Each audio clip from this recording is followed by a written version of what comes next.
Hello বন্ধুরা, এই নিয়ে সেকেন্ডবার চা দিচ্ছি কর্তাবাবুকে।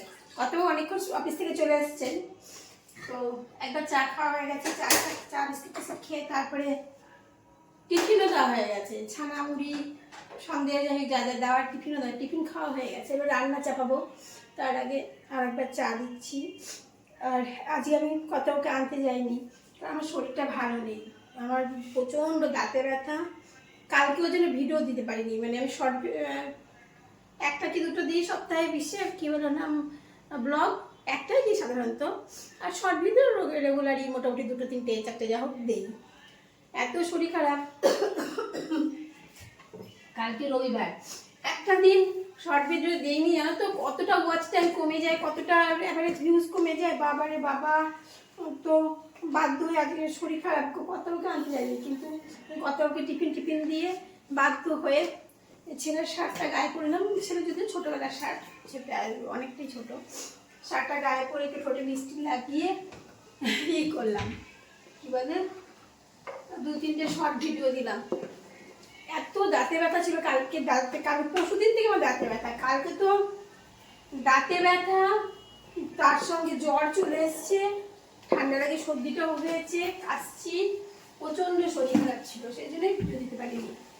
তারপর কালকে সন্ধ্যার সময় চলে গেলাম ইসেতে, কী বলে তোমার দাঁড়া, তাই কালকে সন্ধ্যার সময় চলে গেছিলাম ডাক্তারের কাছে, একাই চলে গেছিলাম, কত ওকে নিয়ে যাইনি, কারণ ওর কালকে ডায়াবেটিস ছিল, বিকালটা ঘুমোচ্ছিল। আমি সন্ধ্যা টন্ধা দিয়ে তারপরে গেছিলাম এক ক্লিনিকে গেলাম, সেই ক্লিনিক রবিবার, ও বলছিল বন্ধ থাকবে, তুমি যাচ্ছ পাবে ডাক্তার, যে দেখি যে ডাক্তারের কাছে পাবো সেখানে, মানে এতটাই শরীর খারাপ, তো একটা ক্লিনিক বন্ধ ছিল। তারপর এক জায়গায় গেলাম, সেখানে পেলাম ডাক্তারবাবু সব দেখে টেখে 6-7 রকমের ওষুধ দিল দাঁতের জন্য, আর সুগার টেস্ট করতে বলেছে, তবে দাঁতটা তো তুলতে হবে, সুগার যদি বেশি থাকে দাঁতটা তুলতে পারবে না। কালকে আবার সুগার টেস্ট করতে যাব। তো আজকে কর্তাবাবুকে আনতে যায়নি, কর্তাবাবু নিজেই এসছে। আর বাজার বলতে কলকাতা থেকে একটুখানি বাজার করে নিয়ে এসছে, সেটা দেখাচ্ছি। অন্যদিন তো আমি বাজার করি, একটুখানি বাজার করছে দেখাচ্ছি। আর দেখো কলকাতা থেকে নিয়ে এসছে বাজার করে। কী বলছে, কচু, গাছি কচু বলে কেউ, মুখী কচু বলে কেউ, সেই কচু প্যাকেটে ভালো করে বোঝাও যাচ্ছে না কীভাবে দেখেছে, কিছু দিয়ে পারবো কি বের করতে, দাঁড়া বড় হয়ে যাচ্ছে ভিডিওটা, চালু আছে, এই পড়েই গেল। এই দেখ গাঠি কচু, আর নিয়ে এসছে অনেকগুলো কমলা লেবু, অনেক কমলা লেবু এসছে, বেশ বড় বড় সাইজের কমলা লেবুগুলো, অনেকগুলো কমলা নিয়ে এসছে। আর দেখো আমার দাঁতে ব্যথা, নিয়ে এসছে শক্ত শক্ত পেয়ারা 4খানা। আমি সবসময় পেয়ারা 2টো করে আনি, তাও যে পড়ে আছে তো পেকে গেছে, ওটা খাওয়া যাবে না, দাঁতে ব্যথা কিছু খেতে পারছে না, নিয়ে এসছে 4টা পেয়ারা। এটা দেখো কালো আঙুর, দেখা যাচ্ছে কালোর মধ্যে কালো বোঝাও যাচ্ছে কিনা, এইগুলো করতে নিজের ইচ্ছার বাজার। অন্যদিন তো আমি থাকি, যেটা পছন্দ করে নেই, আমি ও পছন্দ করেছি সেগুলো নেই, কিন্তু পরিমাণে খুব কম নিই, একটা করে নিই। সেই একটা শশা কবে নিয়েছিলাম, এখন সেই শশা খাওয়া হয়নি, পড়েই আছে, কারণ শশা বেশি আনলে না নষ্ট হয়, খাওয়া হয় না, সেটা সেদিন আমি একটা শশা কিনেছি। তারপর কালকে কত ডায়ালিসিস আছে, তো ডায়ালিসিস আছে, ভালো জামা কাপড় পরে যাবে না, রং ফং রাস্তায় দিয়ে দেবে। এবার আমি যাবো, গিয়ে তার একটু পুরনো ধরনের জামা কাপড় বের করবো, প্যান্ট শার্ট সব বের করবো, করে দিয়ে এসে তারপরে রান্না চাপাবো। তো রাখি, আবার ভিডিওটা বড় হয়ে যাবে, আমার শরীরটা খুব খারাপ গো, খুবই খারাপ।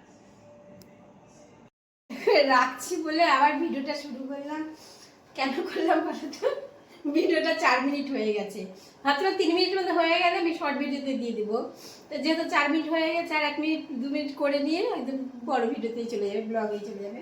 এরকম দুপুরে ডাল আছে, ডালটা ফুটাচ্ছি, বললাম রান্না করলো কচু সেদ্ধ, কচুর তরকারি বলেছিল করতে পারতাম, আমি বললাম না কচুর তরকারি করবো না, কারণ ডাল আছে অনেকটা, আর কালকে তো আজকে জিনিস খাবো না, কালকে আমাদের নিরামিষ মঙ্গলবার, ডালটা ফুটিয়ে দিচ্ছি, আর কচু সেদ্ধ আর ডিমের মামলেট এই খাওয়া হবে, আর ভাত, গরম গরম ভাত।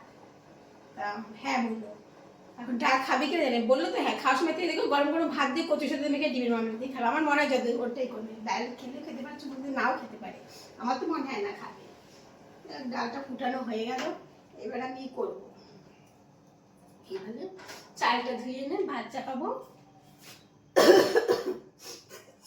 ভাতটা চাপিয়ে যতক্ষণ ব্যথার ওষুধটা চলছে ততক্ষণ এই কথা বলছি, কাজকর্ম করছি, এই ব্যথার অ্যাকশনটা চলে গেলে তখনই ব্যাস কী যন্ত্রণা কী যন্ত্রণা। কালকে যখন ইসের কাছ থেকে আসলাম, ডাক্তারবাবুর কাছ থেকে আসলাম, এসেই কিছু খেয়ে ওষুধ খেতে বলেছিল, রাত্রে ডিনারে খেতে বলছিল, ডিনারের অপেক্ষা করি আমি 7:30টায় এসেছি ডাক্তার দেখিয়ে। কর্তাবাবুকে চা দিলাম, চা বিস্কিট, আমি বুঝি চা বিস্কিটটি ভিজিয়ে ভিজিয়ে কটা বিস্কুট খেয়ে নিয়ে সবগুলো ওষুধ খেয়ে নিলাম। তারপরে শরীরটা খারাপ লাগছে, শুয়ে পড়েছি। শুয়ে পড়ার পরে 9টার সময় উঠেছি, তখন থেকে ঠিক হয়ে গেছে যেন একদম, যে ব্যথাটা শুতে পড়েছে, ব্যথাটা কমে গেছে। তারপরে ওই তখন কর্তাবাবুকে টিফিন দিলাম, মুড়ি ছানা টানা সব টিফিন দিয়ে 9টার সময় দিয়ে তারপরে আমি রান্না বান্না চাপালাম সেই। তারপরে রাতেবেলাতে ভালোই আর কোনো ব্যথা ট্যাথা হয়নি। আবার ভোরবেলা থেকে অ্যাকশন ছিল যে ভোরবেলা থেকে ব্যথা, যেটা সকালে জল খাবার সময় খাওয়া উচিত। আমি সকালবেলা কর্তাবাবুকে চা দিয়ে কোনো চা খাই না, যেদিন অফিস থাকে আমার সময় হয় না। আর যে সকালে চা খেয়েছি, চার সঙ্গে বিস্কুট টিস্কুট খেয়ে আবার সেই ওষুধগুলো খেয়ে নিয়েছি। তা ওইটাও সেই অ্যাকশন ছিল দুপুর পর্যন্ত। দুপুরের পরে বিকাল থেকেই আবার ব্যথা শুরু হয়েছে, জন্য যেটা রাতে খাওয়া ছিল আবার সেই বিকালবেলায় আমি চা দিয়ে এটা মানে বিস্কুট টিস্কুট খেয়ে নিয়ে আবার ওষুধটা খেয়ে নিয়েছি। ওই জন্য এখন একটু কথা বলছি, ভিডিও করছি, কত কিছু করছি। ভাত চাপাবো, কচু সেদ্ধ দেবো, ডিমের অমলেট করবো। রাখি, গুড নাইট। 10টা বাজতে চললো প্রায়।